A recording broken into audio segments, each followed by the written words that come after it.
Hello friends, എല്ലാവർക്കും നമസ്കാരം. ഇന്ന് നമ്മളിവിടെ ഉണ്ടാക്കാൻ പോകുന്നത് ഫിഷ് ഫ്രൈ ആണ്. അതിനായി നമ്മളിവിടെ എടുത്തിരിക്കുന്നത് കിങ് ഫിഷ് അഥവാ നെയ്മീൻ അഥവാ അറയ്ക്ക എന്ന് പറയപ്പെടുന്ന ഒരു ഫിഷിൻ്റെ സ്ലൈസ് പീസാണ് നമ്മൾ മേടിച്ചിരിക്കുന്നത്.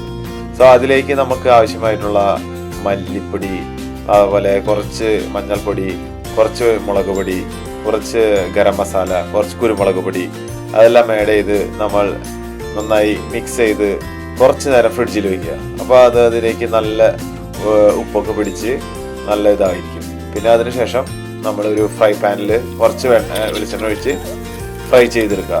എപ്പോഴും ഒരു മീഡിയം ഫ്ലെയിമിൽ തീ വയ്ക്കാനായിട്ട് ശ്രമിക്കുക. സോ അത് കഴിഞ്ഞ് നമ്മളൊരു 10 to 15 മിനിറ്റ്സ് ഒക്കെ ആയി കഴിയുമ്പോൾ അത്യാവശ്യം നമുക്കറിയാമല്ലോ വേവൊക്കെ ആയിട്ടുണ്ടാവും. അത് കഴിഞ്ഞ് കഴിഞ്ഞാൽ നമ്മൾ ഫിഷ് എടുത്ത് ഒരു ഫ്രൈ പാനിൽ നിന്ന് മാറ്റി രസകരമായിട്ടുള്ള ചോറിൻ്റെ ഒപ്പമോ നമുക്ക് ഉപയോഗിക്കാം. Okay, thank you.